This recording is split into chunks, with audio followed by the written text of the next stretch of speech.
Hey everybody, it's November 28th. My name is Dan Boole. I'm president of 65 Amps, coming to you from my office in North Hollywood, California. And today's going to be an interesting show. First off, I'm just playing a Ventura here, which I've been explaining to the guys before the recording. I'll go over it a little bit again. And we're going to have a couple of special little guests for a short time. One of whom is Frank Falbo, who is designing acoustic guitars and building them here in LA. And he's come up with sort of a revolutionary way of doing bridges on his acoustic guitars that allow the bridge, the top, to move and make more noise. And it's sort of a... It's very unconventional, but when he explains it to you, you'll go, oh, of course, that's the way you should do it. And the results are fantastic.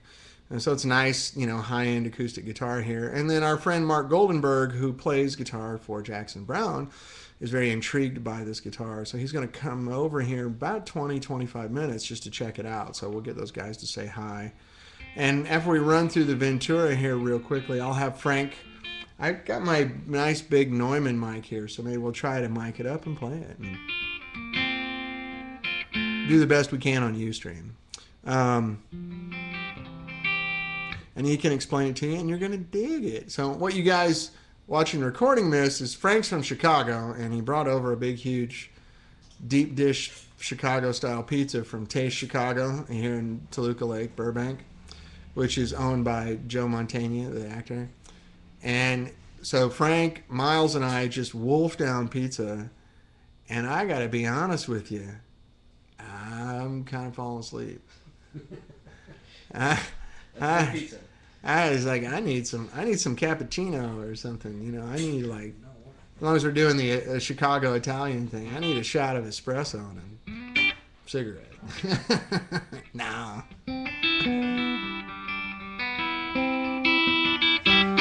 So anyway, I was talking about the Ventura, you know, where it came from. Yeah, Frank, you can come on in, bring a guitar and noodle. It's fine. You can be on camera. We got another mic here. It's fine. You can just join in. This is like the early days of Carson when they were all drinking vodka out of coffee cups and everyone just kind of shot the crap. Wherever you want to. Like maybe right there. Somewhere where you... Yeah, the amp's the problem. Yeah, maybe right here. We can, yeah, we'll get you over here. I'm thinking, because you need to see how the bridge works on his guitar. And then how far will this mic reach? We got not much cable there, do we? Pulling something that's cut. Okay, that's fine. You okay? Yeah, these mics reach really far. Yeah, that's fine. We're good.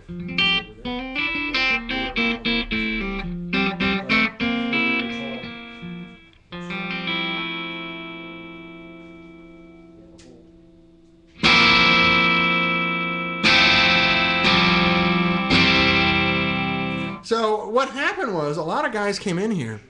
Hey Martin, how are you, man? It's nice to see you again. It's been a while. So what happened a lot, you know, a couple of years ago, these lunchbox amps came out.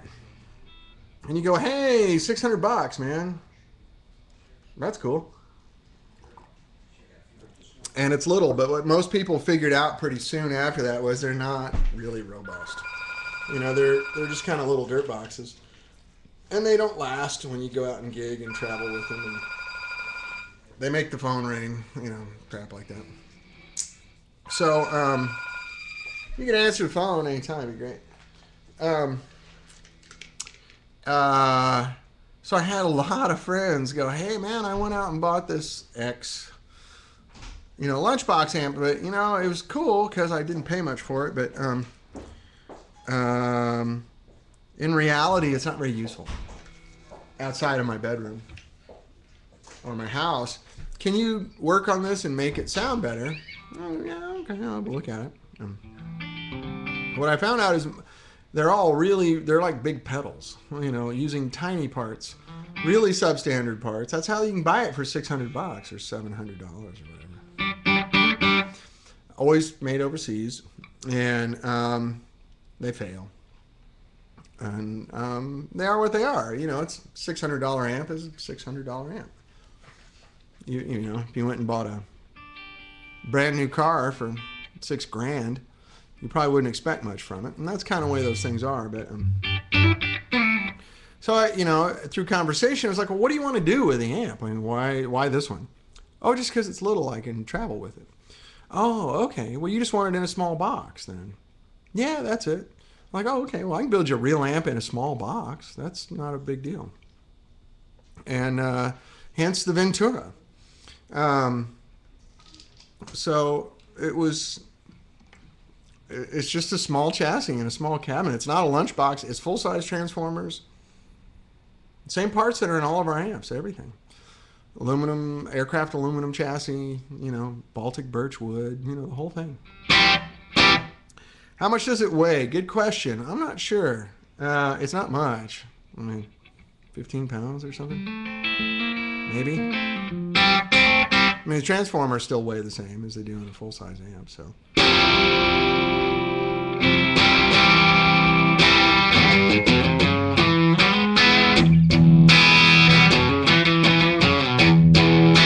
But yeah, they don't have chunk. They don't have a lot of vocabulary.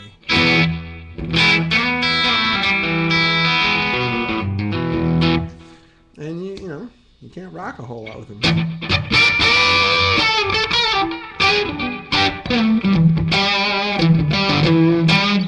Yeah, 19 pounds. That's probably right.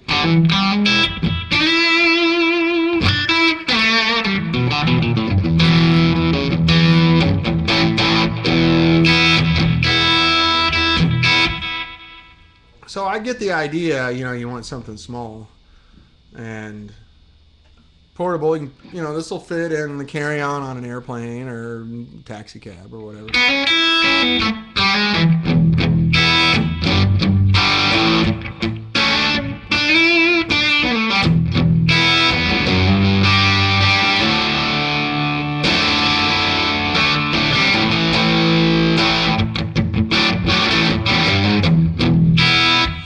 Oh, yeah, so I'm sorry, I'm not very good at metric conversion. I always have to use a computer.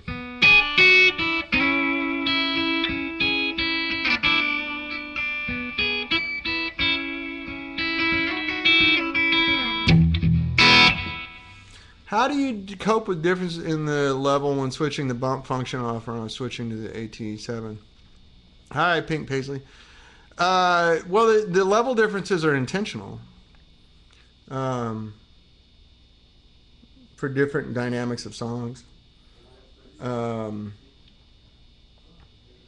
don't know what you mean by how do I deal with them. I like it. If I want to take a solo, I want to hit this and have it jump up, If you want to make it so that it's all the same volume across those, you just use a compressor. Like I've got this Strymon compressor on here, and I can turn the echo off and turn it.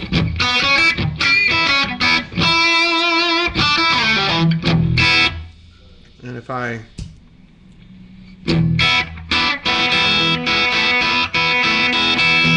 it's the same volume with the compressor on. Go over here to the juiced up. The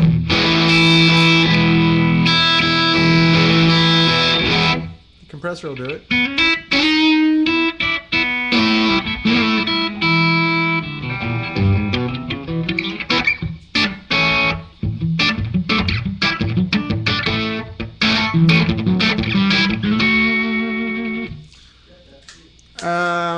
Which is kind of what I understand a compressor to be for.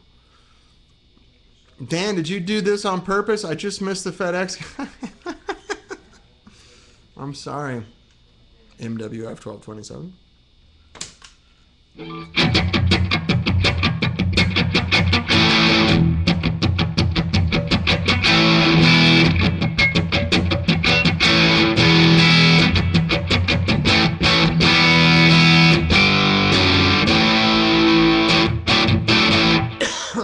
Just a darn fun amp. It's a really good time.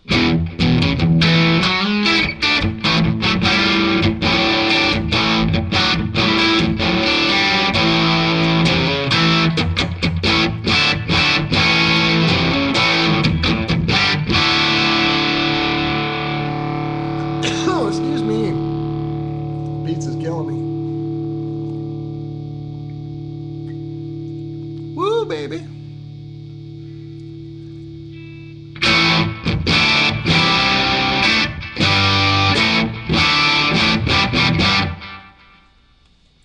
lots of big power chords from Dan.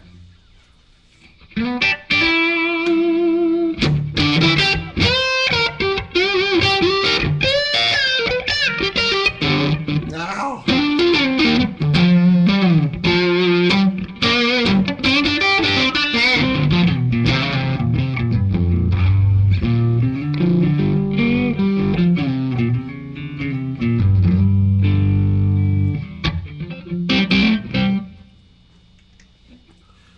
Okay, yeah, okay. I find it neat to have different levels too, but sometimes wish I could just use all different. Yeah, I know. You got to kind of pick one or the other, Pink Paisley. I know what you're saying. I mean, a lot of the distortion we get out of amps is, you know, because we're pushing the tubes, and if you don't push the tubes, it's hard to. But yeah, I strongly recommend anybody who's playing on stage to have a compressor. I actually don't use one myself because I'm just a nerd and I like to, if I want it to be quiet, I play soft. If I want it to be loud, I play hard. But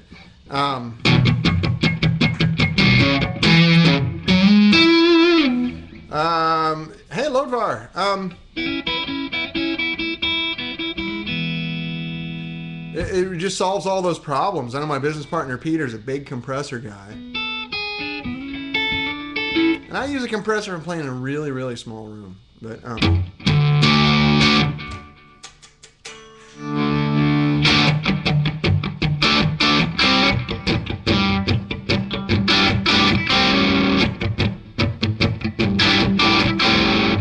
so Pink Paisley says, when using the EF86, do you find it loud enough in a band situation? Oh yeah, for rhythm, it's great.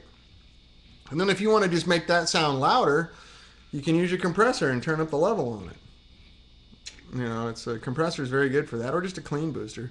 I have this Strymon OB1 compressor, which has a clean booster and a compressor in one pedal, and it's adjustable level output. It's great. Like here, I can show you. Okay. So there's the output for the compressor, and then there's a separate for the booster. Right here, I turn the booster on. Yeah, I can close all of them, would be great. So that's the level for the booster, but the compressor's still on. So I can. So let me go back down to the EF86 channel, exactly what you're talking about. Middle position. You can hear the compressor, they're kind of sitting on it. Ow! Now I can go over here without hitting the bump on the amp. Hey, Kevin. And do the booster on this.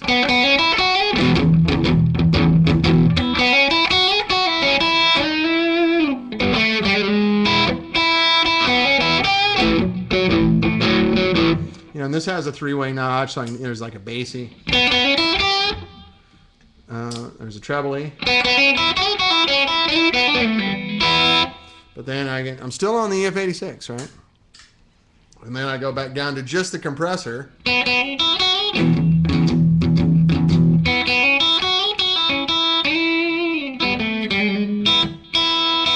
That kind of thing. So you see what I'm saying, Paisley? Because this way I just have one signal path. You know, if I built an amp with multiple channels, you want to talk about adulterating your signal. There's no way to do that without just really going to your guitar signal. This way I got one clean signal coming in. I'm not stepping on it real hard.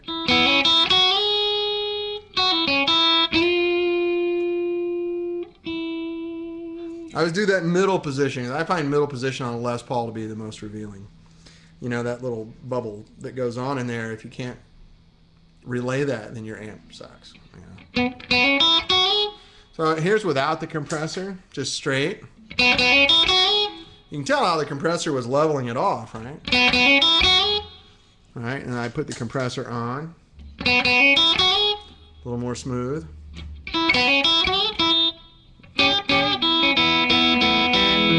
And my soft stuff gets louder.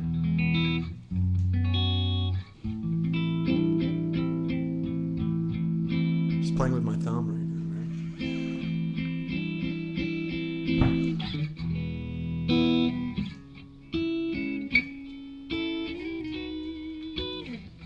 You still hear it. That's because that compressor's on it. It brings up the soft stuff and puts the ceiling on the loud stuff. It's very useful if you know how to use it. A lot of guys don't. And a lot of compressors don't sound good. Most compressors I know are...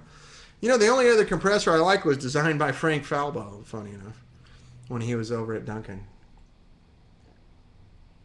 That, and I have a thing called a jangle box that I really like. I'm not using the effects loop right now, Andre. The effects loop are these two jacks right here. Oh, you can't see the microphones in the way, sorry. Those two jacks are the effects loop. I'm just going straight in.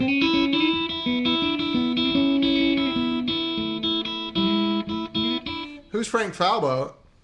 I met you with Frank Falbo, Kevin.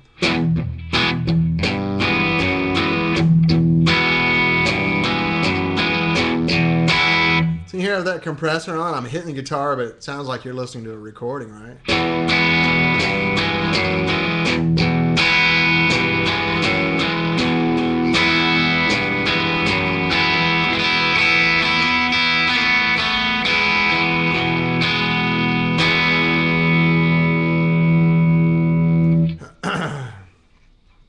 Please tell Andre Ben said, hey, niche.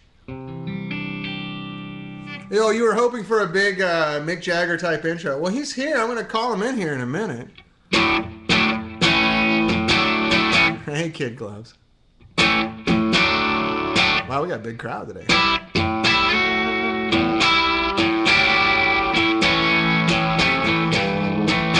Let me take the compressor off and you'll hear the difference, right?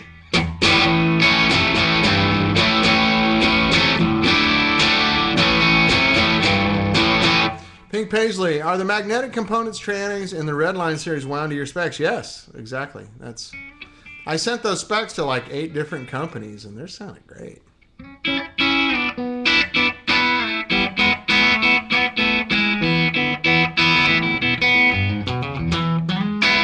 So yeah, these are ones you can't buy. They just make them for us. So I have to pay a tool up charge for that and everything.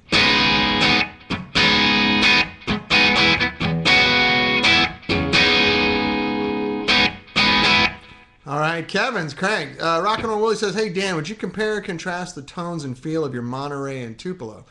Sure. Monterey is a lot more modern. Tupelo is a lot more tweedy. So if you like tweed and brown Tolex kind of era stuff with 6v6s in it, the Tupelo is your guy. If you like the black face and the more modern boutique-y sounds, the Monterey is your way to go.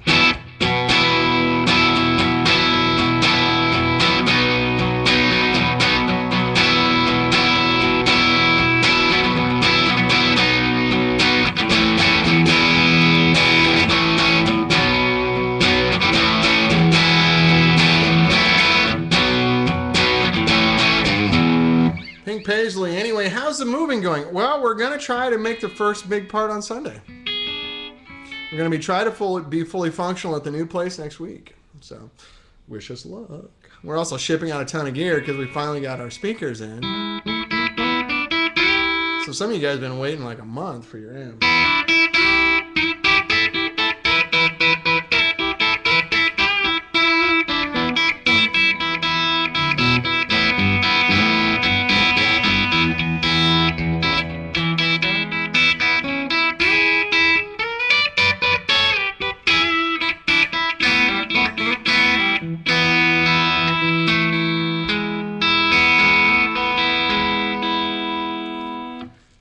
Any benefits from a toroidal transformer?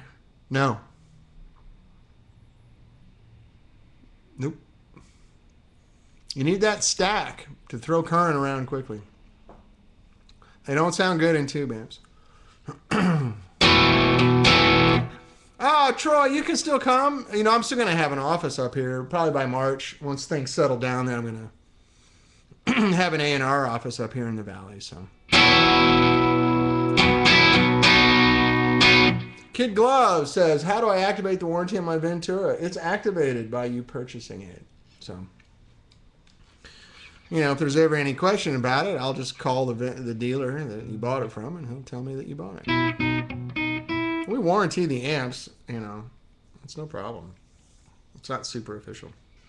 It might get that way in the future because we're looking to expand dramatically over the next few years. So we're gonna have to get a little more formal. But for right now, you're covered, man.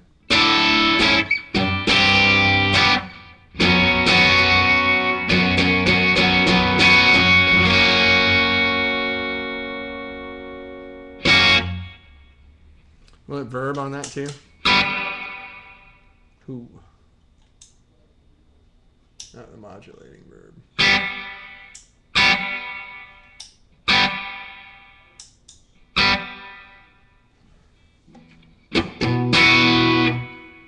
Yeah, that's chimey with a little verb too, isn't it? Rock and Roll Willie says, does the Monterey have more clean headroom than the Tupelo? And is the Monterey a little bit more Brit or American? The headroom's about the same.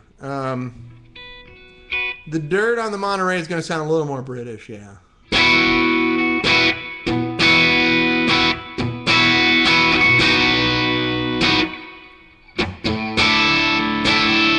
I'm reading Pete Townshend's biography right now, so I've got Who songs in my head.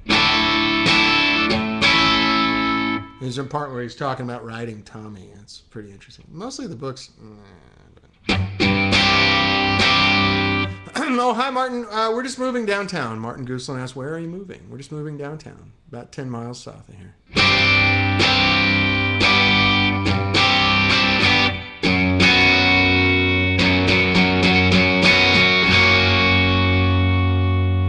Blaine, it doesn't matter.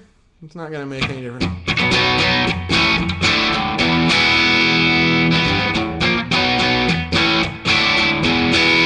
Hey, Frank, what's up, man?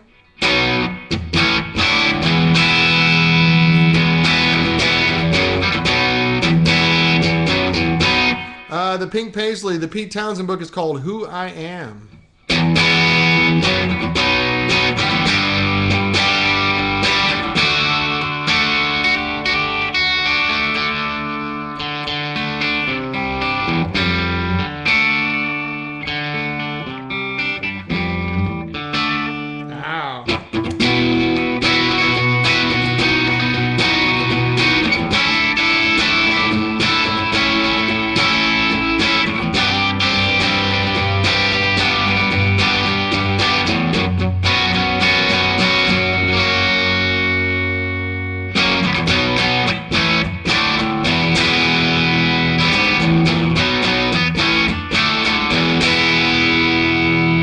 Your Tupelo, excellent.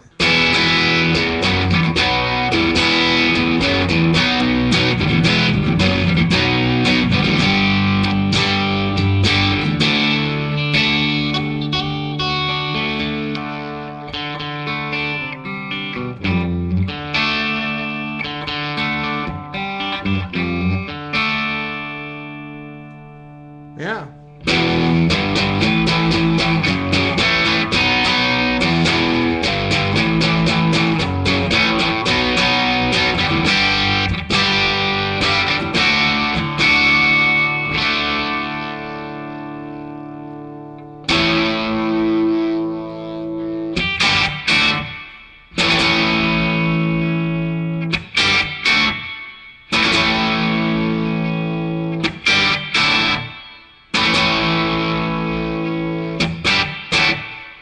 It's a lot of verb, isn't it?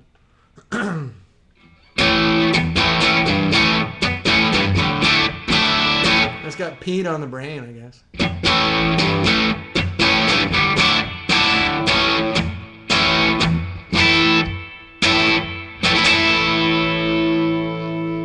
This rhythm playing is my favorite.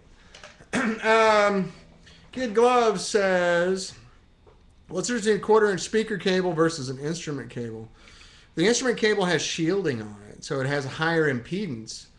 And it's not really intended for high-powered stuff. It'll work between a head and a cabinet, but it's going to get hot and it might fail. It'll technically work for a long time. It'll work for hours, but it's not very good for the amp or the... Yeah, big verb. Let me turn that down a little bit.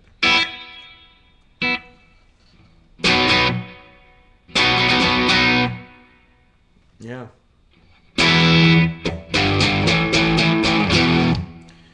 That's Verve. No, that's not from the El Capistan. That's from the Blue Sky Rock and Roll Willie. These are all three. Here, let me see if I can get this camera here. You can see my board a little better, but my cables are all jacked up. That's my pedal board. If I can get this closer, hang on. That's the board I'm using right now. That's the microphone in the way. Strymon OB1, Strymon Blue Sky, Strymon El Capistan, and the little Ventura with artwork from my children from years ago. So you get the gist. But anyway, yeah.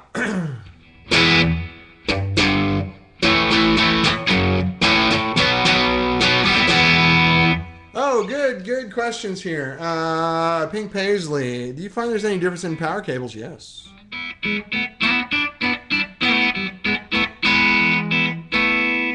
Big difference. I use the Mercury Magnetics big thick red ones. They make the amp sound fatter. Have you seen or heard of any of the small 1-watt Marshalls limited series? Nah, I liked my stuff to be made by people that aren't slaves.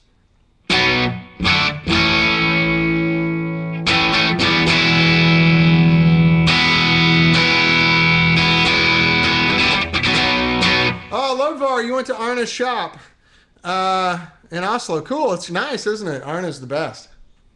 That guy knows his stuff. I think that's the guy in all of Scandinavia.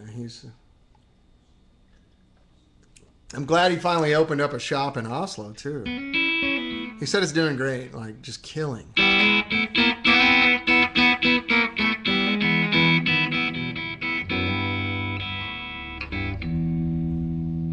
You went out with the Strymon, right on.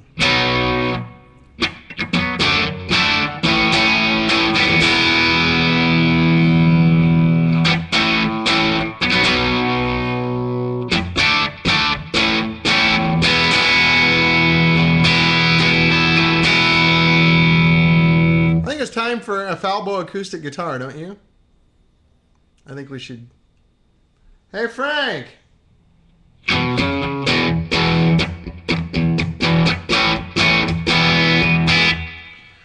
Bit of bump. Should we do it? Should we do it?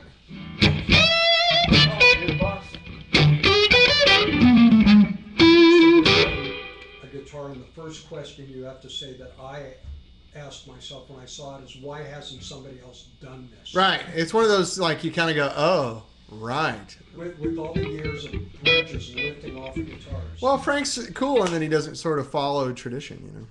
He's like, no, I know a better way to do this. And everyone goes, no, you don't. You don't know what you're doing.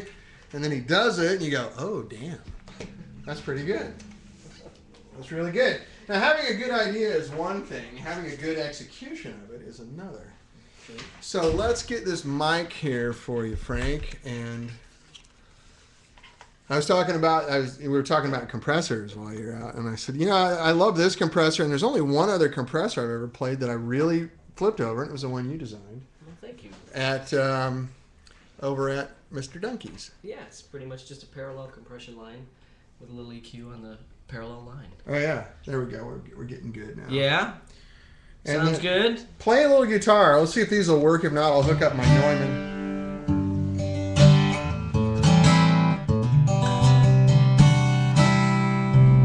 It's not bad. Yeah. What do you think? It's a little boomy. It's all right. You talk, and I'll hook up the Neumann. All right. So first off, explain to us why we care about this. What have you done different that anyone's going to go, hey, look, an acoustic guitar? Right. It's much more than just that. So if you could kind of give us a primer in what you do. No problem. With a traditional acoustic guitar bridge, all the string tension gets translated into this rotational torque that wants to basically rip the bridge right off the top of the guitar. Oh, sorry. And no problem. Let's don't go too nerdy though. Now explain rotational torque. Hey, now hold on. I got it. I know what I'm doing. All right, that's tough guy. Yeah. Actually, after that pizza, my Chicago comes back. Yeah. And I get a little abrasive. No, that's quite all right. That's one of the things I actually like.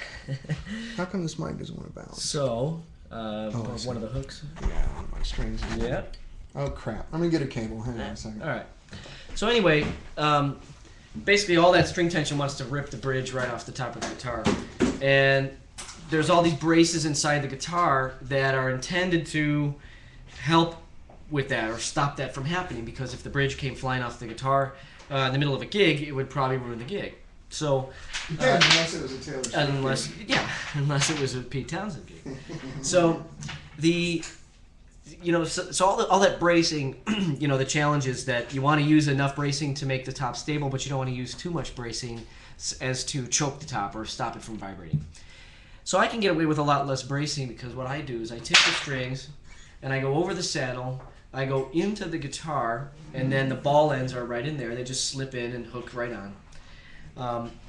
But what I'm doing is I'm converting this 170 some pounds of string tension into counter rotational torque that actually brings this area of the guitar down instead of up. So it's sort of an equal and opposite thing, and the tricks are really in balancing it. You don't necessarily need to zero out all rotational torque.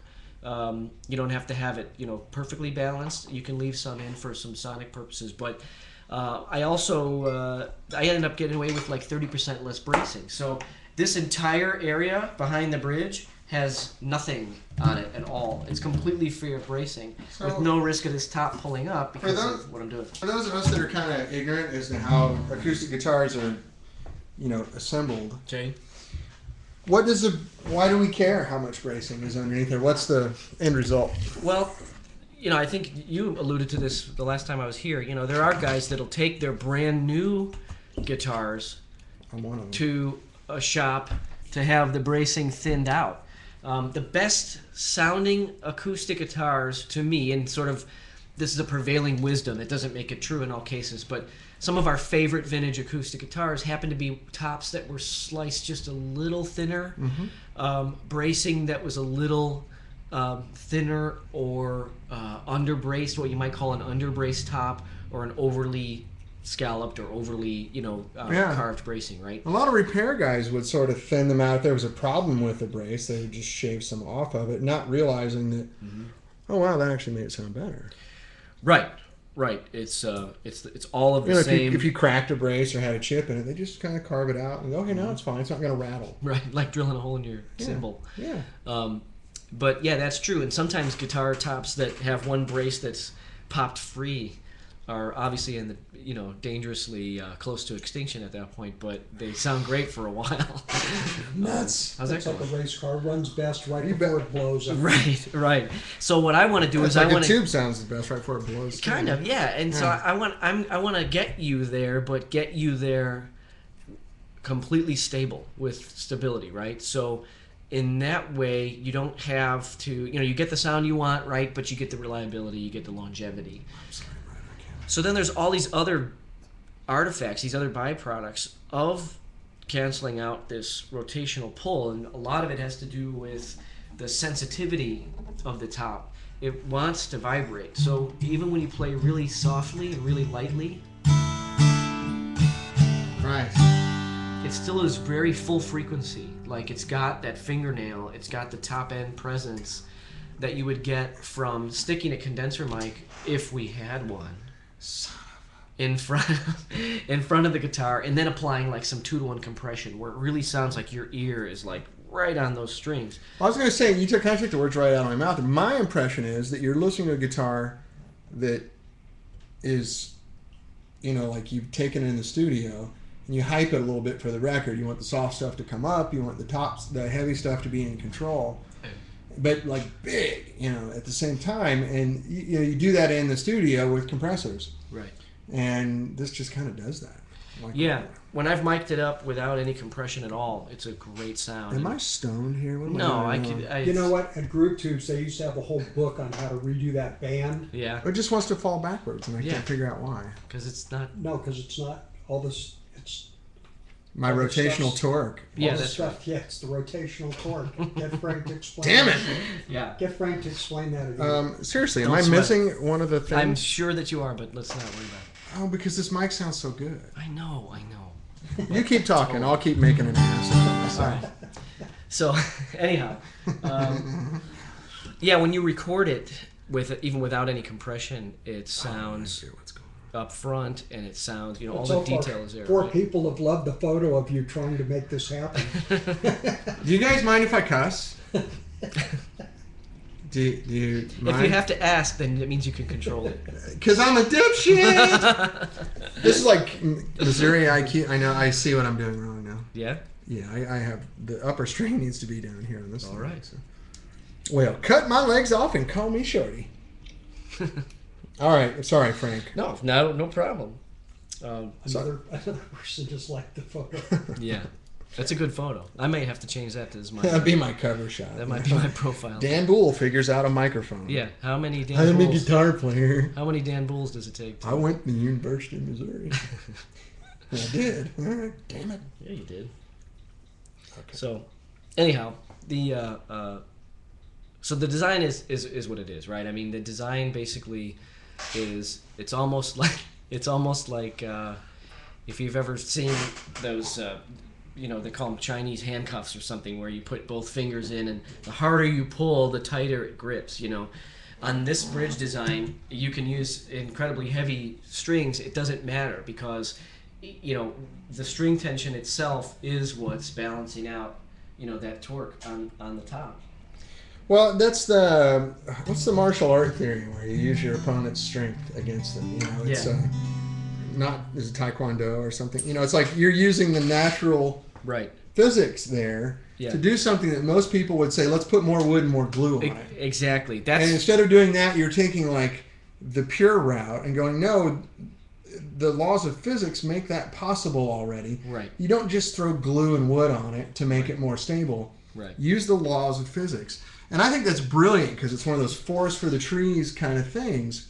Yeah. Where we do things like that, I'm not trying to pat myself on the back, but a lot of these amp designs, people go, why don't you make 4 channels and do all this? I'm like, you don't need to. It's already there. And all you're doing is adulterating what you like about the product. Right. And what you like about an acoustic guitar is the top vibrating. Right. That's what we're listening to. So why do you want to adulterate that and sit on it and glue it? Right. No, you want to have as much free vibrating wood as possible, and you came up with this forest for the tree solution that I think is just fantastic. Well, thank you. That's where my mind was, because I was thinking... I'm not that much of a dipshit. I was thinking, you got 175 pounds of pressure, string tension, on the top, and there's these other designs that will attempt to counteract that with some pressure from the other side. It's like having a 200-pound guy on a teeter-totter, and then you stick another 200-pound guy on the other side of the teeter-totter to try to balance it out. Guess what? It doesn't go anywhere. Right. That's 400 pounds.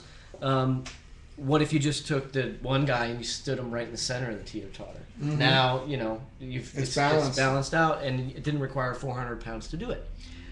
So that's where my head was at. I said, why can't I just use the same 175 pounds of string tension to balance itself out on the other side, right? And it's one of those things where I guarantee you everyone here is sitting there going like this. Of course. Well, why didn't I think of that? It's like... That's what... is the patent office is filled with those, right? Well, those are the guys that get rich. Right. Because it's sort of like, everyone's done it this way, and these guys always did it that way, and those guys... So if you don't do that, then you're a heretic. Right. Then there's always some guy who comes along and goes, no, look, it just works like this. Right. And everybody goes, oh yeah. God, we spent so much money on trying to figure out how to glue and brace and blah, blah, blah, blah, blah, when it was all right there the whole time. Yeah. I love that. And the fact is, our favorite acoustics are still our favorite acoustics, right? So, just like our favorite old amps are still our favorite old amps, and they're that way because they're that, because of the technology that was used in 1965 or 1957 or whatever. Nothing about this guitar or the guitar's voice is intended to replace, that 1960s guitar that you have, in your collection, right? I mean, I didn't set out to design this as, something that will usurp anything. And this is just an additional voice. It's just another guitar voicing. Hey, Frank. All right, let's get mics going. Mark Hey. Goldenberg's here. Hey, Mark How's Goldenberg, it going? Frank Falbo. hi Frank. Nice to meet you. Nice to meet you. Let's see if we can make this all I'm here for human. my segment. Hi, Mark.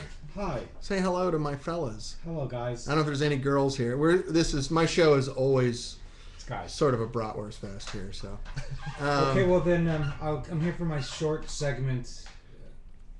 So Frank was just explaining This his was it. bridge, which maybe once you give him the quick summary, and then I'll try to get this mic working. Sure, yeah. You're doing so well so far. Yeah, I know. This is my forte Yeah. right here. Yeah, you're only minutes away. Yeah.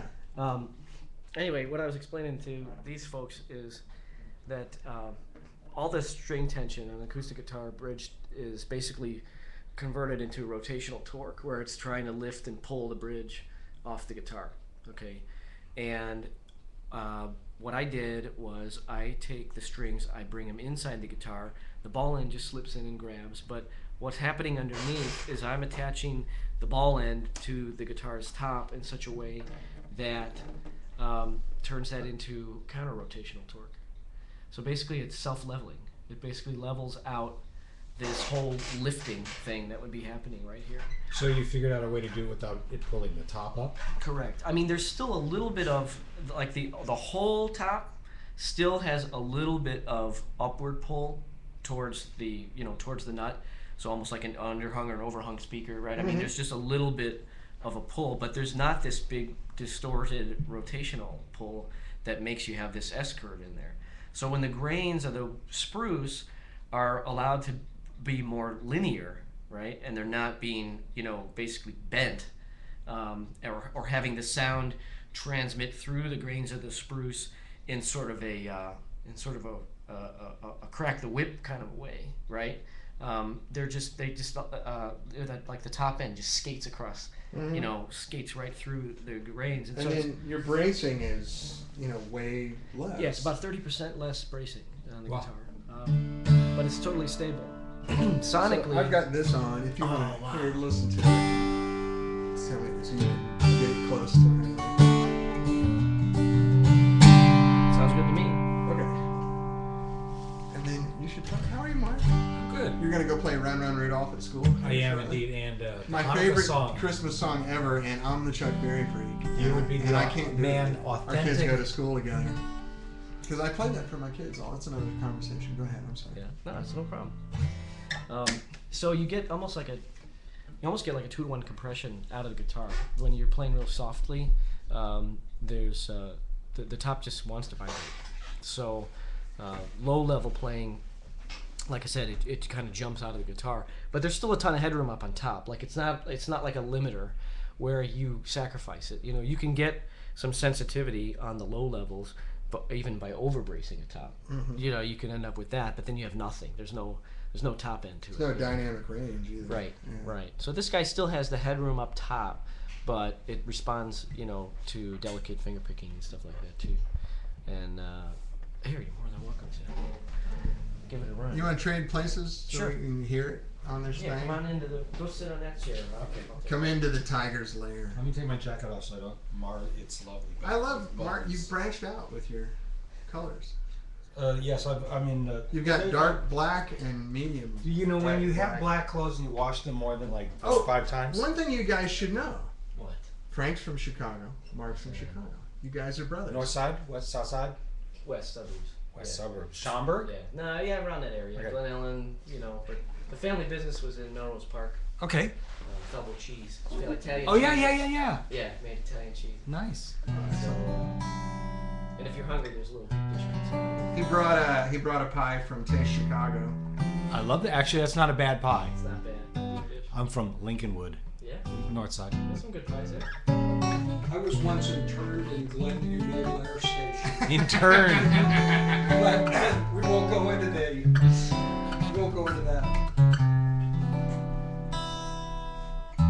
Spent a night in the brig, but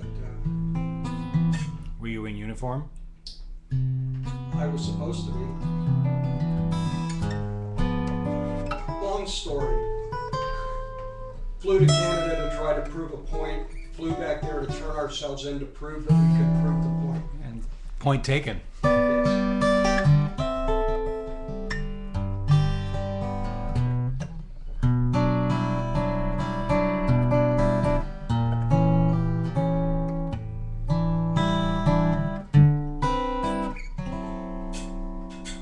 Nice.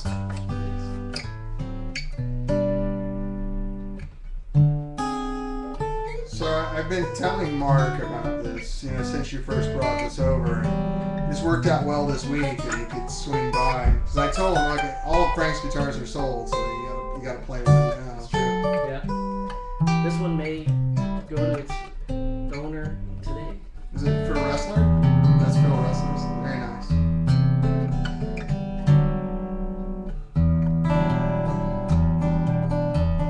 Nice bottom end coming off of this. Yeah. Sometimes jumbos will actually have like a less bottom end because they're so hippie, they're so narrow that you almost get more bottom end out of the dreadnought, But this guy hasn't. It's got that 80 hertz, 100 hertz, breath down there. So I've And you make them in all the popular sizes? What I consider so far, yeah. Do you do OMs? I have, basically I'm making these, but we didn't talk about this yet, but I'm building these guitars at the Larrivee factory. It's located in Oxnard, California, so it's about 20 minutes from my house. It's a killer factory, and John Larrivee has like the best selection of wood. I was gonna say, he's got an astonishing wood stock. Oh my gosh! Yeah. And he's not even in the country right now. He's finding. He's outsourcing. Yeah, wood. It's just incredible.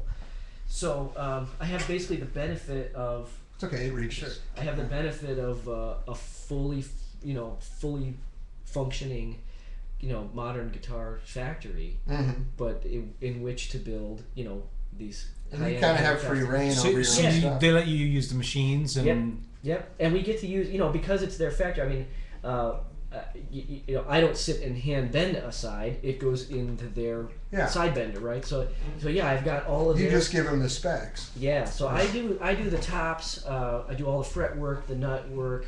So basically, I mean, I'm the lead builder of the instruments, but we're building them at that factory. So yeah, the best woods to choose between, all kinds of great tools and jigs and things like that.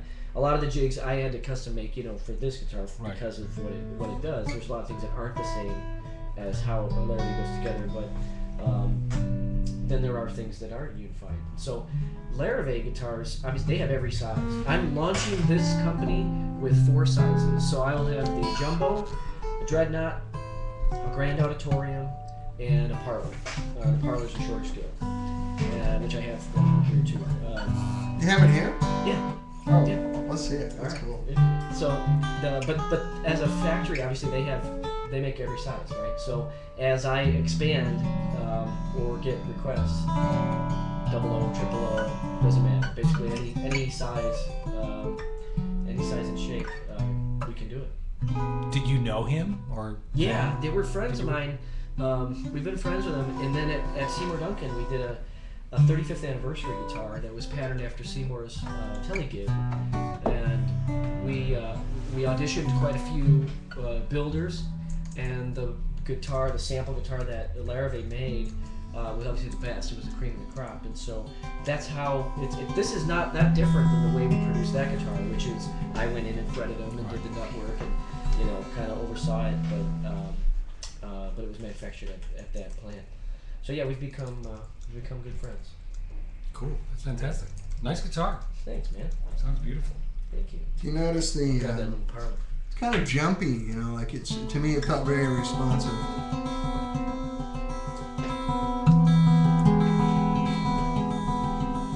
I'll play a little new age music interlude for you. To me it has this kind of different sort of EQing than I've heard on acoustics before. You want to hear it through the phones, just flat? I wash my hair. Okay, your ears. I've been on a project for the last 12 days wearing in-ears. Oh gosh. So I put a Q-tip in my ear today and I lost it. So I'm just like, my ears have been just like, "Rah." Oh, let's play the parlor. Yes. This is lovely. Thank you, man. And where are you guys at? You said you're in California? Yeah, the Larrivee Southern? plant is in Oxnard. Oh, Oxnard. So near Ventura, yeah. Oxnard, more than just a pretty Now name. let's hear 2 Chicago guys say Oxnard. Oxnard. Oxnard. I'll go ask my mom. Yeah. Oxnard, more than just a pretty I'm name. gonna go to Oxnard and get me a pop. Yeah. That's where I make these guitars.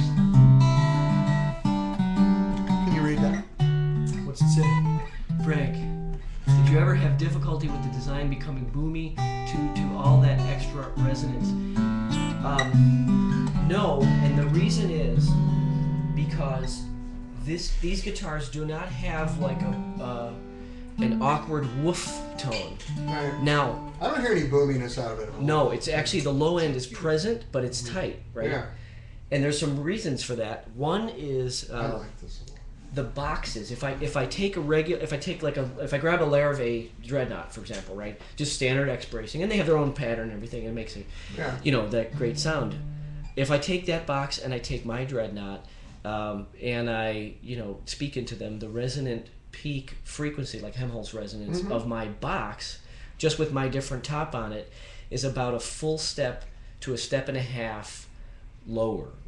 So my bass is a little bit deeper in the box again. Obviously you can play the guitar differently and stuff like that, but so the resonance of the bass of the box is a little bit deeper, but it stays tight because the way that I'm balancing that torque. The top has the flexibility to handle it. Right. Yeah. So the top, I like to explain it where I'm getting more straight up and down excursion out of the top, like you would from a speaker cone or when you hit a drum. But it's kind of the laws of physics. Even with a speaker cabinet or a speaker, the woof comes from asking that particular device to do something that's out of its range. Right. If it can handle the bass, it can handle the bass. Right. Then you just get a linear, clean. But if you have a speaker that cuts off at 50 hertz and you run 32 hertz into it, it's going to woof. That's right. Because it just can't do it. Right. So yeah, I don't get a woofy bass. Now, you guys listening at home, right into this mic. I'm running this flat, it might be. There may be a little woof to it. Maybe, when I mic'd it, when we recorded the videos, I had a U87, I think, and I think I put the low cut filter on and had it you close. want to put the low. I can put the low pass on here. No worries. Where is it? You want to put a high pass on? I mean, high pass. Right, low cut. But I was up close. I was maybe 6 inches from the 12th fret when I did it. I'm just pulling the low out there completely.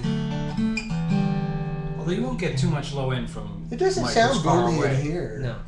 The mic, if the mic was like right on it, you might get some proximity. This is a nicely balanced guitar. Thanks. It doesn't feel like a parlor, does it? It's got the presence of a bigger guitar with this thing. As I like to tell my wife, small is beautiful. Sure. Yeah, most smaller body parlors, they get a little honky or Yeah, this is not mid-rangey. honky at all. Right. Which is, sometimes you're going to choose Considering a parlor for that that. all three of us actually are, that's a pretty good accomplishment. That was too easy, wasn't it? We're all honkies. Oh, yeah. But yeah, so it's, sometimes you want to grab that cheap small body guitar because you want it to sound like it's like an AM radio. You want that texture in the track. Right, if you want it to sound like does that. My old Kalamazoo sounds like You want it to sound like a Robert Johnson record. Right. So sometimes you want that, but this guy, because it's full frequency enough, you can still EQ that bump in there too, because the information is there, right? You can't put in what's not there. Right. Yes. It sounds really big in here. Here, listen to that. It's there's a chord here. It's it's good, isn't it?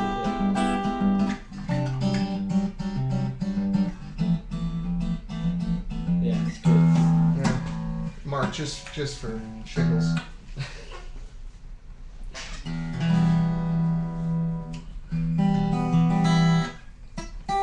Sounds good. Yeah, it mics up really well.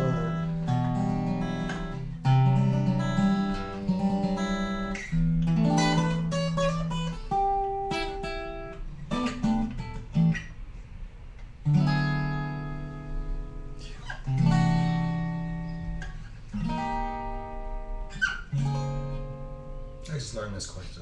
I love it. What's it called? Fred. Joey. Joey. Joey. Played 2 Joeys, a Fred, and a Sam. Yeah. Nice. One thing you don't know about Mark is he is a natural-born Catskill comedian, so All right. I've known him long enough that I can just throw him softballs like that all the time. He's always got a fantastic joke. Are you going to be at Healdsburg this year? I don't know. I wasn't last time. That's a big step. We'll see if I'll see if I can pull that off. It's the kind of place for this design, I think. Absolutely. So, You should be there. Yeah, that's what I think. And I'll license it too. It's the patent's pending right now, right? Okay. So I will, if somebody wants to use this technology in the guitar, I'm not, I didn't start this Falbo guitar company to take over the world or be the only person, that can make a guitar like this. So if anybody else wants to do it, then great. So They just have to pay you. well, there's that. Yeah. I mean, that pizza they come for free. That's right. Yeah. Leave me a slice. Yeah, it's out there. Yeah. The design of the bridge here. Yeah. Is this not? Seems to it's wide here and it gets thin here and Yes. kind of. Is this aesthetics or is this Intentional. scientific? Yeah. It's and oddly enough, the name for the bridge is the Intention Bridge. Tension, Tension. Mm-hmm. It's a mathematical nerd term. Mm-hmm. Nice. One person in the whole world will kind of get what that means and be like, okay, I get it. It's like It's your nudge, wink, wink to the pocket protector. yes, a little bit. Went over my head. But I don't have but yes, intention with a T. That bridge design is intentional. It's somewhat subtle, but it does affect how the vibrations get dispersed out to the top. So a wider, fatter shape on the bottom end brings out warmer bottom end into the top, and a peakier, thinner on the top end. Shape in on the top end. Puts a little bit more bite or a little more clarity into the top. It's pretty subtle. The design can be executed with any shape of a bridge. So if somebody was licensing it and they just want to use their pyramid bridge or thin Right, it one can or still something like work. that, it works exactly the same. This is my this is my take on how this bridge should look, but also distribute that audio, those vibrations out to the top. And I am driving the top from the center out. That's the problem with taking the tension and just distributing it to the back of the guitar with a trapeze tailpiece, or fanning it out and attaching it here and here and here or something. The problem with those, techniques is they don't drive the top with all that 170 some pounds of pressure, string tension. Right. They don't drive it from the center out. So that becomes akin to skipping a drumstick across a drum head, Yeah. or hitting it on the side, Right. right? So what I'm doing is I'm working this thing from the center out, like that's where you get your most impact. So like I said, it's like taking a drumstick and hitting dead center, Right. in the middle of the snare drum. Oh yeah. Because that's the other problem is with some guys who have tried to make a guitar more stable or take some of that rotation out, is they end up giving away There's the a inertia. there's a price to There's pay. a huge yeah. price to pay. Yeah. Yeah. I leave it all on the table. I leave it all right there in that little area and drive from the center out. That's cute. I want one of those. Oh, thanks, I man. really do. Yeah, I had to make a parlor. It is cute, Mm-hmm. and it sounds great. Colors are big right now. I mean, small guitars are coming down.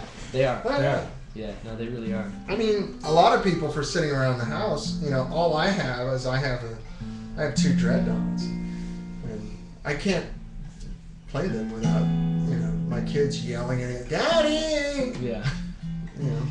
Plus, you could put this in a gig bag and fly with it. That's right. Yeah. Yeah. And if you need it to sound, if you need this guitar to track like a dreadnought, It sounds you like can. it in here. That's what I'm saying, right? Yeah. So I mean, you could actually use this as a bit of a chameleon. It'll record larger than it is if that's what you want. Yeah. You It just doesn't- lift some of the extremities a little bit, mic it up close, and it's got an adult voice. There's a guy from acoustic guitar. It's got its big boy pants on. It does. Yeah, that's what the guy from. There's a friend of mine from acoustic guitar. His phrase was, it's very grown up sounding. Yeah. Um, It doesn't sound like a toy, because I bought small guitars like this from other manufacturers that I won't mention, purely just for the size and the Right. convenience of it. right.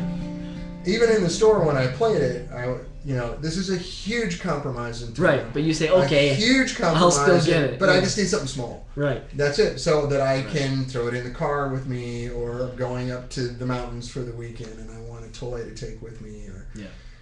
exactly. I want to take it on the airplane. We go visit the in-laws so I can play guitar for the holidays. Yeah. Because I can't carry. Play "You White Christmas" again. Exactly.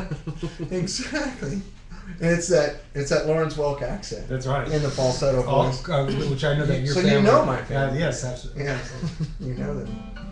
But Who do you know who's your friend at acoustic guitar? Do you know Taya? Yes, that is him. I didn't want to publicly attribute him to that quote. It was, but yes, that was what he said about it, and it was very humbling and rewarding to hear him say. so Frank, how are people going to get a hold of you? The website is almost live. Okay, it'll be live tomorrow. Yeah, anybody watching this on a recording. Let me type it in here. For the guys on the recording won't be able to see it, but Right. I'll say it out loud. Well, it's just going to be falboguitars.com, right? Falbo Guitars. And are you basically just you're not? Is there a placeholder on there now? If we go to it, it'll just say. I don't know what's there right now. Yeah. But you've registered. Let's pretend it's not active just yet. Right? Okay. FALBO Right. Guitars.com. That's it. Yeah. You can write it on the board if you want. Because you're going to get a lot of people going there. Yeah. So. Yeah, we'll write it down. Yeah. You were gonna. What were you saying? I was gonna say, are you selling these in direct, like a? Yes. Like right a now, that's what I'm custom doing. luthier? Yes. Yeah, that's how I'm doing it. I don't know how this thing is going to take off. There could be a lot of buzz around it, and artists start playing it, and it turns into something big. And at that point in time, because I'm making these at the Larrabee factory, I don't have a capacity problem. Right. I can make more and more and more and more, and I can basically scale up to anything, to any production target with a short period of time, because it's a full functioning factory, right? Wow. So I won't have those growing pains, That's great. if that happens. If it doesn't, and I'm selling a few here and there to people who, have this refined, palate, Right. then it'll stay what it is, and it'll stay, a direct connection. The guitars won't change in a way. That's like I said, they're all made this way. We just have the capacity to Make more. make more. Yeah.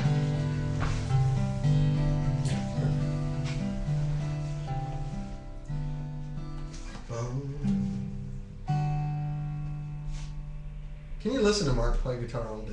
I can come to your house. I know. Well, I can come here. Which he does once in 3 a hours while. at least. 3 hours. Yeah.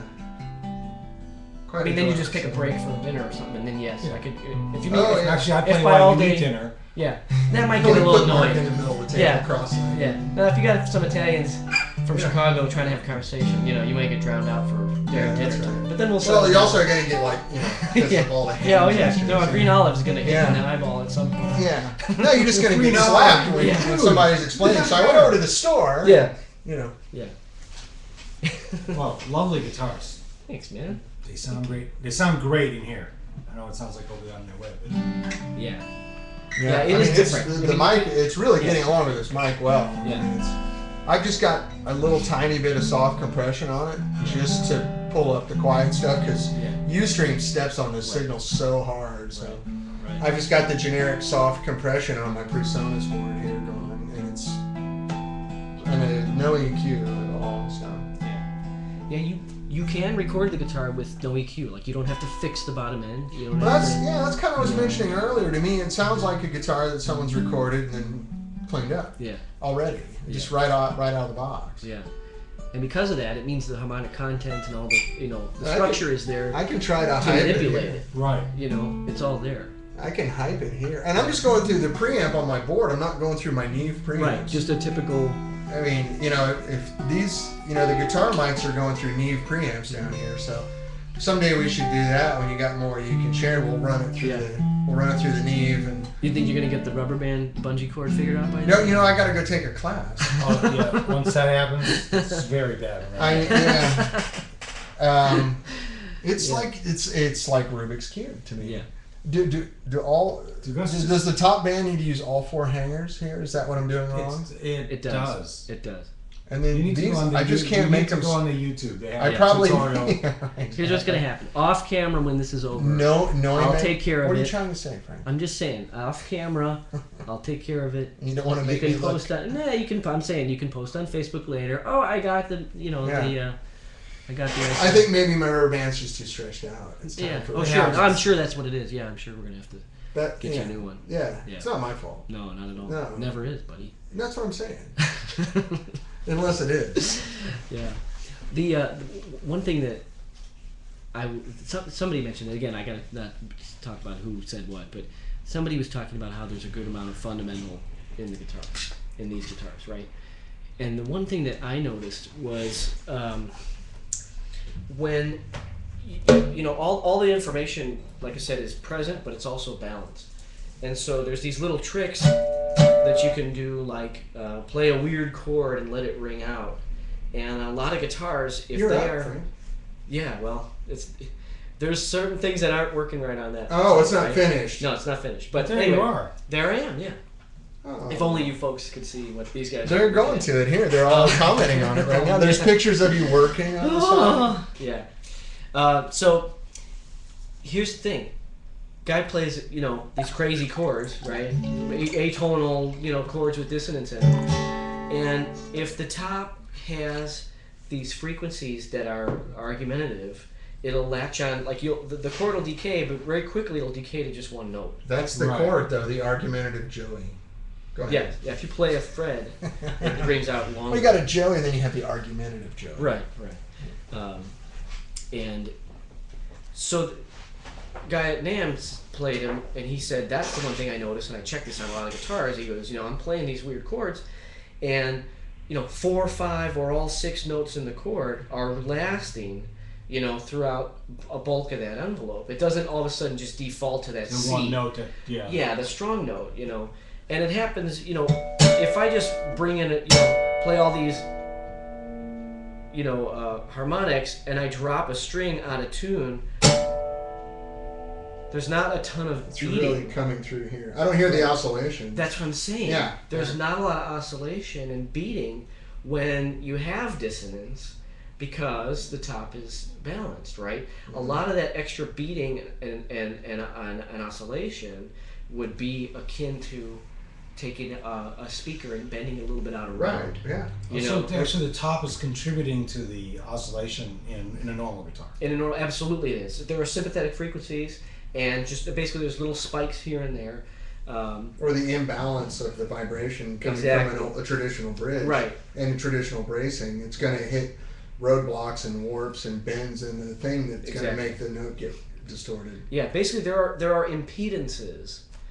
There are net impedances left in the top due to this sort of, like I said, I call it rotational torque, right? This rotational pulling that, like I said, sort of kind of puts an S-curve, into the top. And even if the top is flat because the humidity is just perfect and everything, and you look at the top, you go, oh, it's nice and flat.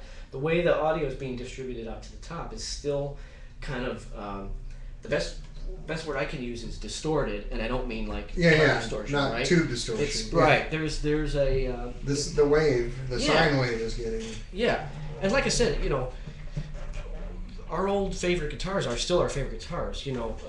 Sometimes bad is good, right? So it's not intended to, like I said, take the place, of any of our old favorites or anything. This is Right, just it's kind its of a new own voice. thing, right? Yeah, It's a nice. another voice. Like I don't want anybody to think that like.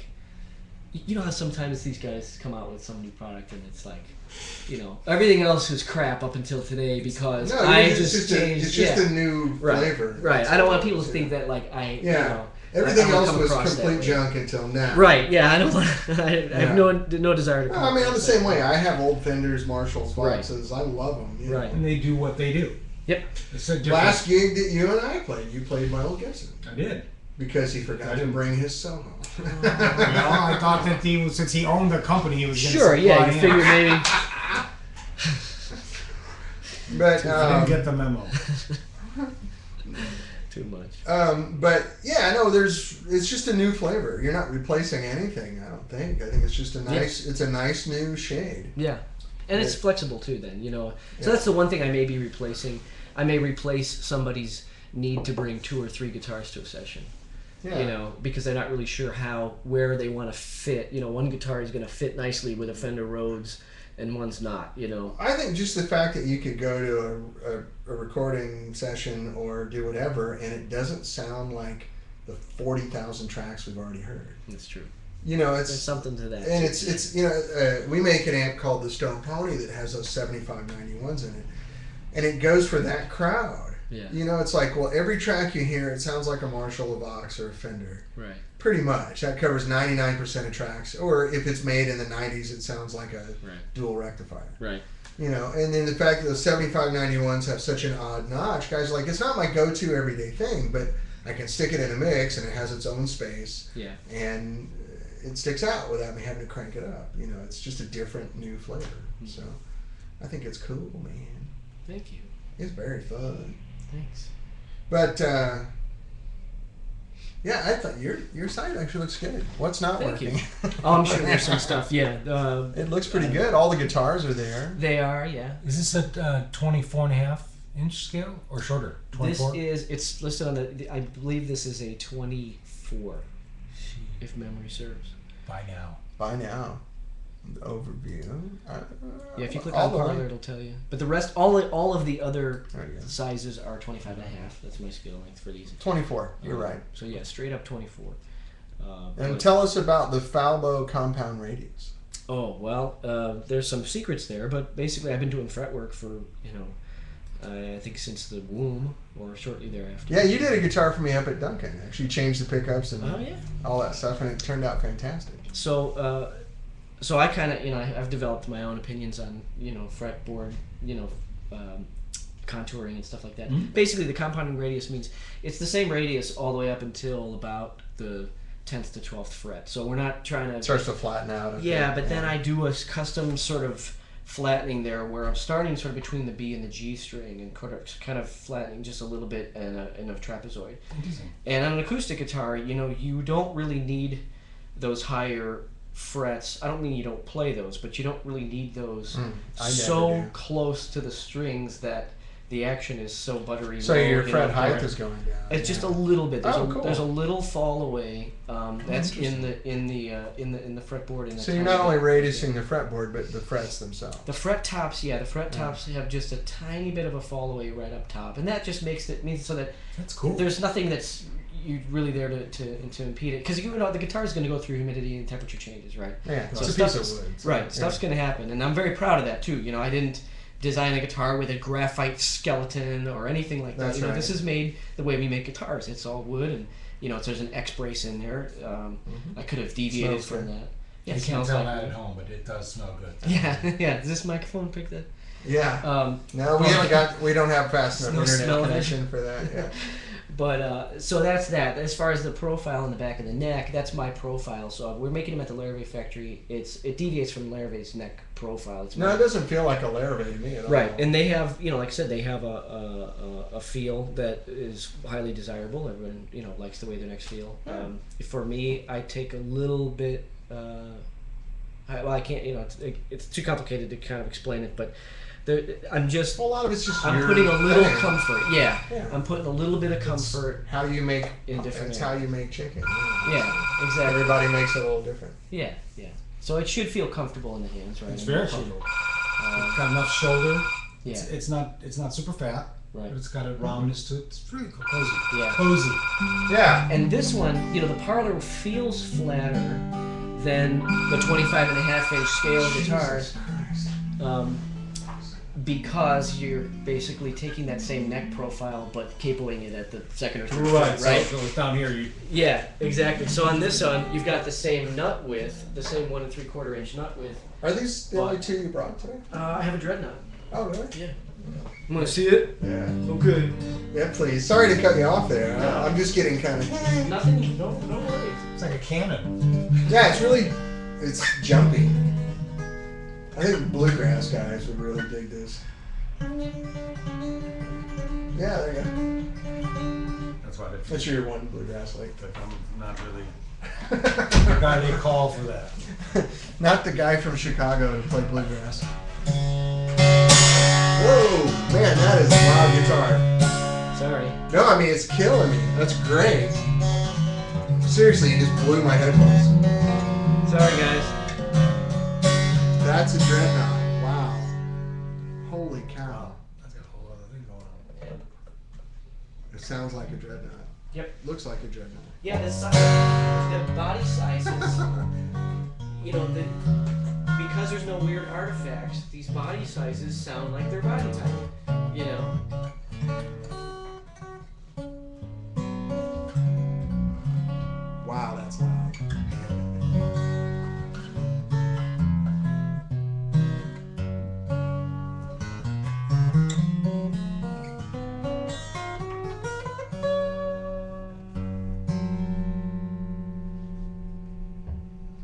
that, right? Yeah. Let's beat it. It's going. Yeah. If my Martin had sounded like this, I would have kept it. There's a That's a so quote. you know Kevin Geyer, right? I do. He's on here, and being Kevin, he's asking if you're going to make a double neck. Double neck. Because he's a 7-string. Yeah. I'm looking for a 10-string myself. Sure. Yeah. Yeah. I'm going 11. I am. I will field those wild For a fee. requests For a very on an substantial individual fee. basis Yeah. for friends only. So no, this broadcast does not give license to everyone to flood my inbox with double neck 8-string, 9-string, etc. etc. Well, I mean, for a certain price, but- anything can be achieved. Oh yeah. No, I mean, of for course. 30 grand, you'll make a double neck, right? Well, yeah. I mean, I don't want. Okay, 25. It's the holidays. Yes, yeah, for Christmas. People are asking about price ranges. It's on the site, but somewhere around the parlor will start around 2,900, 31, 32.50, those kinds of areas. Cutaway adds a tiny bit, and then you can add a couple of different electronics options. Cool. Oh, so you can get a parlor without a cutaway if you so desire. That's correct. So desire. Yes, the only guitar that I'm not going to make or offer a cutaway option on currently is the Jumbo, because that just ain't right. No, I'm kidding. But We're not saying it's wrong, but it ain't right. Right. Yeah. No, so right now the Jumbo will not appear on the site as being available with the cutaway, but the Dreadnought, the Grand Auditorium, and the Parlor are available with cutaways. If anyone disagrees with me and believes that Jumbos should have cutaways, just send Dan. Pay for it. Send Dan an email. Just pay for it. They look wrong. Yeah, I mean, you can solve that argument real quick with money. It's like, oh, you want to pay for it? Yeah, I love Well, in cutaways. that case, yeah, makes perfect sense. It looks Yeah. like Ustream might have pooped out on us for a minute, and everyone's back. So. Yeah. Oh, it was a. Did you incredible guys show. see when Frank brought in the Dreadnought and hit a chord with it? Because it just literally blew my headphones out. This is so freaking loud. I had to adjust the fader on this channel down about 20%.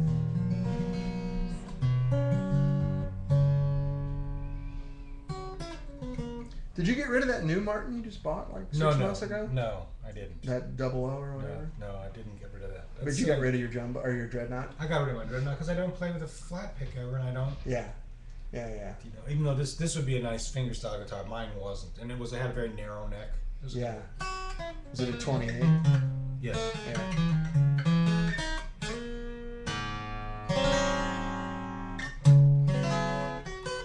It's miking up really good.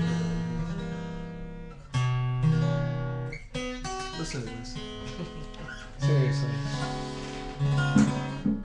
I mean, it sounds great here acoustically, but you just gotta hear it through a microphone.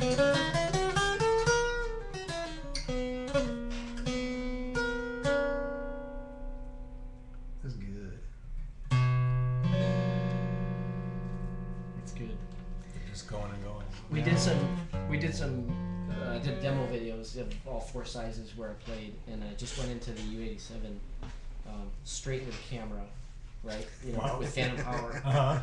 And nothing. And I'm pretty sure that's how I'm going to leave it, because if somebody is using the web, even with high-res, audio files, to kind of make a judgment call on whether they like the guitar or not, just leave it straight, Yeah, just and don't mess with it, right? Right. Yeah. Right. So no microphone, no compression of the mic or anything. But it was a high-end camera, so the mic pre is okay. But just literally straight in, and I'm not going to touch it. And those videos aren't ready yet, but when they come out, I won't touch it at all, and that'll be hopefully that chance that somebody gets to hear it and be like, okay, I get it now. Like I get what this thing sounds like, because now if I had this and I wanted to monkey with it a little bit, Yeah. I can. Sure. But this is what I've got coming in. Well, I extend the offer. If you want to come over here and do a different rig, different outboard gear, different mics, just for, variety and contrast, feel free. Yeah, thank you. Yeah.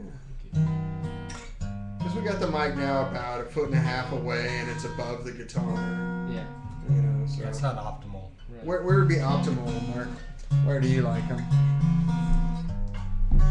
Me? Yeah. About kind of right where you are. And then if it gets a little too boomy, then I move it towards a little bit more towards the.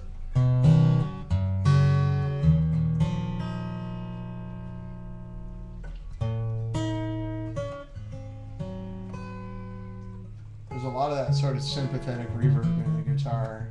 You know, you get the harmonic going somewhere else in the guitar when you hit the note. Yeah. And that's, again, it doesn't hit an impedance point on the return path, right? Yeah. It doesn't, Right. there's nothing in the top that blocks that. Right. It's just allowed to be part of the sound. This microphone's getting it all. That's great. Yeah. Questions being asked about shipping worldwide. Yeah, we have a lot of people in Europe on the show right now. So. Most likely, but it's probably wrong for me to say on camera I'll ship anywhere in the world. You know what? I have a guy for you. Yeah. I do. My guy in Oslo. Drop it in with a helicopter. Well, he's got a container heading out of New Jersey every Friday. And so the shipping is really, really low. And he's like the most respected guy in Northern Europe. And if you get to the point where you want to do that, he'd be your guy. Yeah, no, I will. I have plans on shipping them anywhere.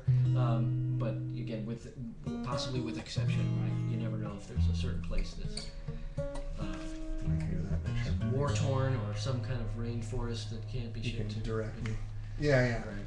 You're not going to Lebanon or Palestine. Right? Maybe. You never know. They need music just as much as we do. Not going to Tel Aviv this week.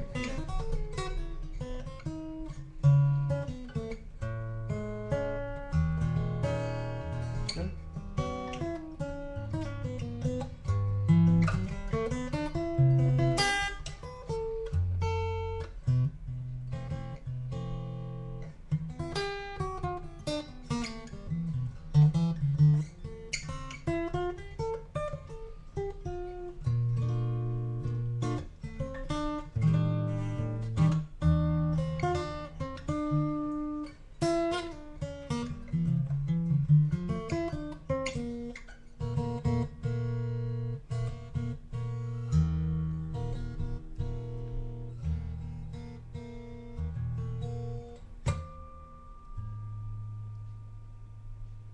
Yeah, baby.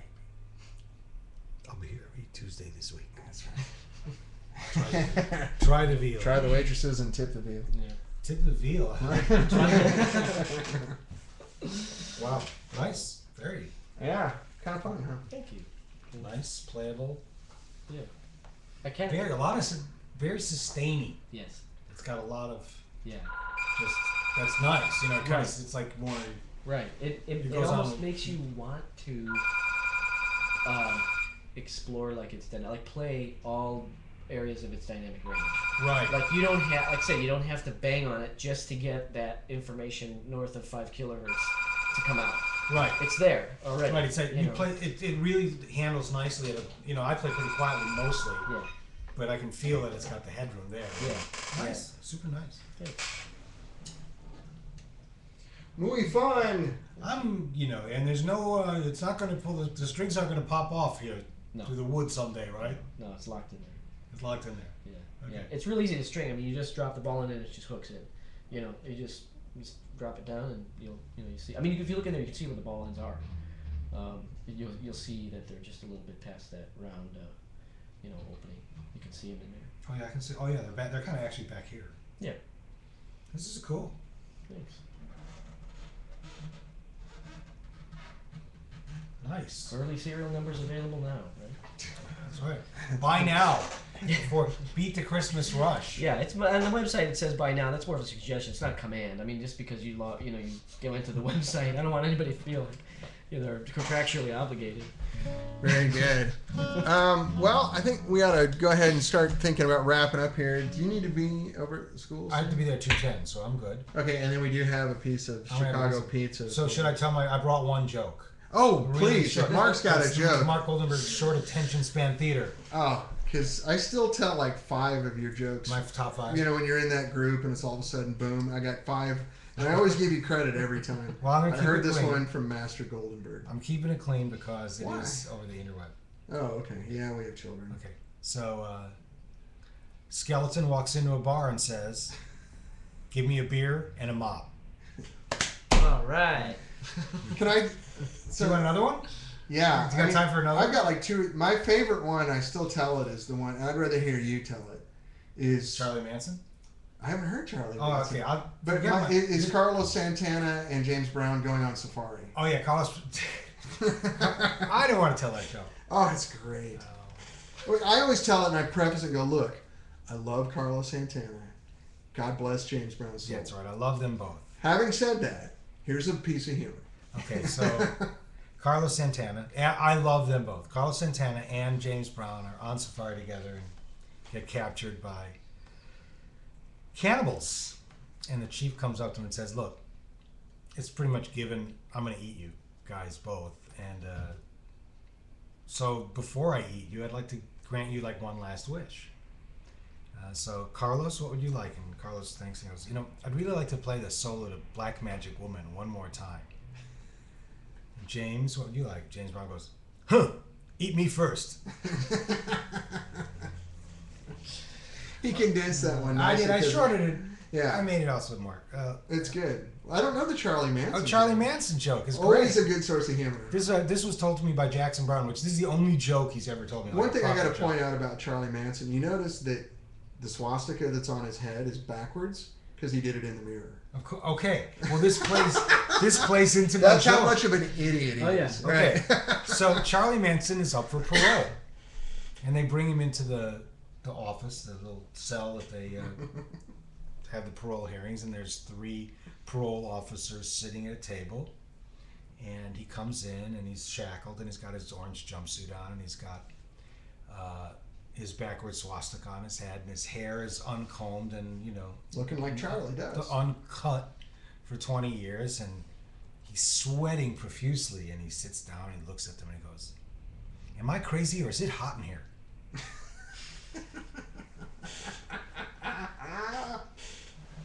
A dry joke. Very dry.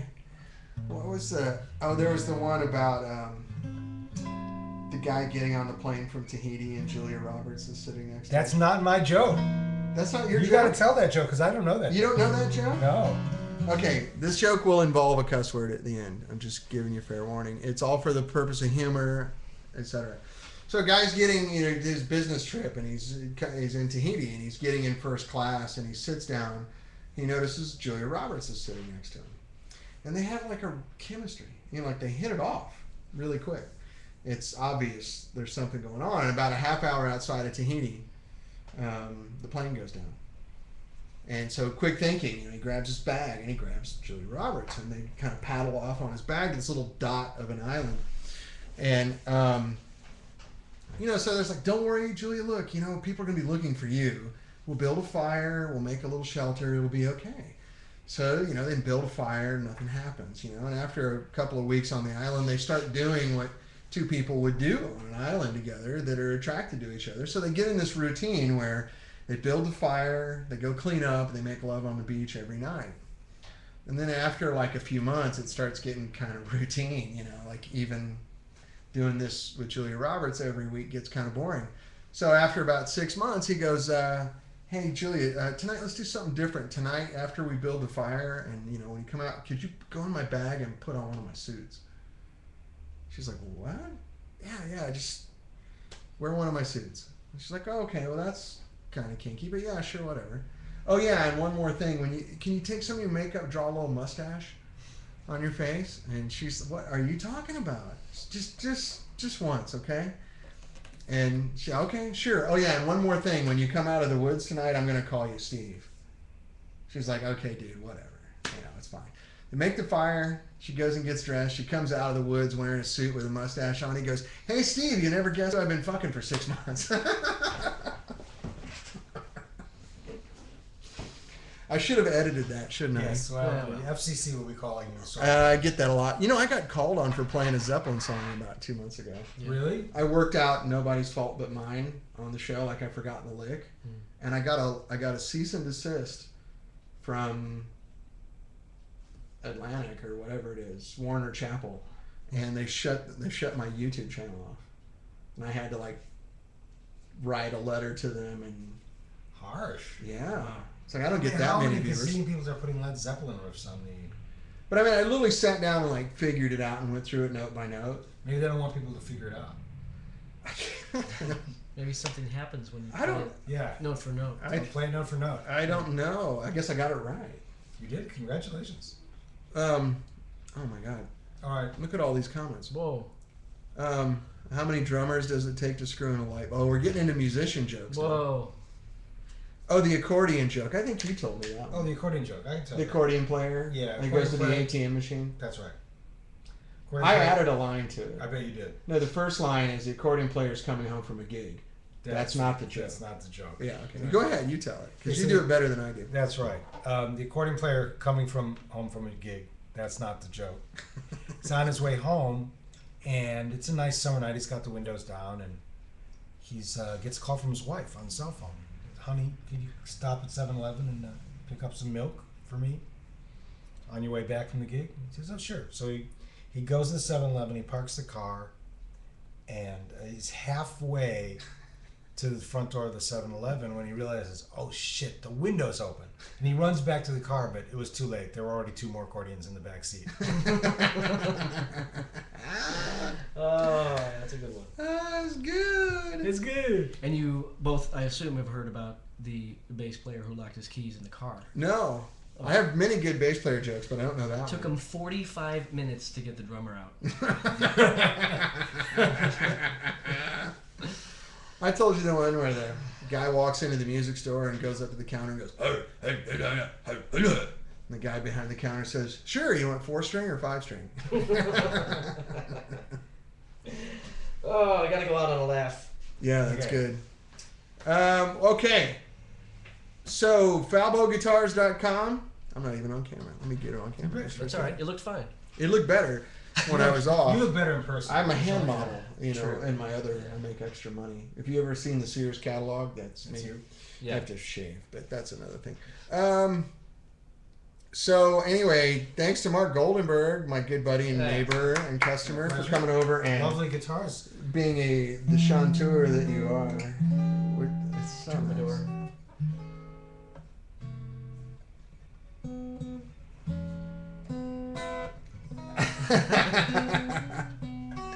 You can see Mark Goldenberg here in a half hour at Colfax Charter School playing Run Run Rudolph for 3rd graders. And the Hanukkah song. And the Hanukkah song, Which the I Adam don't know. Sandler song. Not that one. No, the kids aren't doing that one. I thought that was what you put in the email. No, they're doing the song called 8 Days of Hanukkah, which I didn't know. And you're actually... I learned it. You're- Actually, I had to learn it. Yeah, it doesn't mean I know the Hanukkah song. Dude, come on, what's the deal? Okay, say a rosary for me. I know other ones. Yeah, okay, fair enough. Yeah, I can't do a rosary anymore. I don't know if I ever learned it, to be honest with you. Anyway, Colfax Charter Elementary School at 210, Valley Mr. Village, Sepkowitz's California. room. Coming- Matt Sepkowitz's room. Yeah, That's right. Sepkowitz. And Frank Falbo, who you can see his face on the website. And there's his website on my whiteboard there, falboguitars.com. So we have the Chicago contingency covered here. Oh, yeah. Someone's not making it out alive. Yeah. And I'll be back next week. We're going to attempt our move. We're going to start our move on Sunday. Weather permitting. They're actually predicting rain here in California. So there is a chance my show might be a slapdash mess on Wednesday. But I'll be here and we can talk about whatever you like. And, you know, Christmas is coming. I think everyone needs a Ventura and maybe needs to get a Falbo guitar. I don't even know what this is, but it's the cutest thing I've ever seen. You haven't played the Ventura? No, I have not. Watch the first half of this. Oh, I'll yeah. watch it. I'll go Well, I'll on. just bring it over. Mark lives like 4 blocks from me, so. It's just cute. What is it? It's a pair of 66s. It's basically the front end from a London into a pair of 66s, and I stuck a 12AT7 and a cathode follower in the 12AT7. Of course you did. After, because I wasn't getting the dirt that I needed out of 66s because those EL84s break up so nicely. Right. So it's got the, you know, the EF86 chimey, lovely, wonderful thing. Mm-hmm. And then there's a bump there. So you got a channel switch and a bump. Okay, and So- you got effects loop right on the front. I got an effects loop on for the your front. pedal guys. For the pedal guys. Nice. And it has our master voltage on there also. So it's the grab and go. It's the teeny one you want to love. Well, I had all these guys bringing me lunchbox amps. You know, like, hey, $600, it's really cool. And then after playing it for a few weeks, they kind of went, it's not really robust enough. And they'd bring it in and go, hey, man, can you do your thing on this? And I'd look inside and go, no, this is like, it looks like a computer inside. You know, the parts are all quarter watt poo-poo parts, and the transformers are not up to spec. So the conversation revolved around, what is it that you like? You just want something that's small? Yes. Small and loud. Well, I can put a real amp in a small cabinet. It's just harder to build because it's small, but it's the same components and everything, same transformers we use. I just built it as small as I could. You made a baby. I made a little baby. And so it's carry-on. You can put it fits in the carry-on, and you can throw it in a taxi. If you're playing at Kulak's Woodshed. Just throw it in. Or what's your joint over Genghis Khan. Genghis Cohen that you always play at. I'm not kidding. And they have great, what is it, tacos there? Egg rolls. Egg rolls, that's right. Egg rolls. And the green beans are legendary. Yeah. It's the kind of thing you can ride on a subway train with it. You can throw it in a taxi. Are you saying that maybe 18 watts or 12? No, it's a pair of 6 feet, so it's about 22. So that's loud.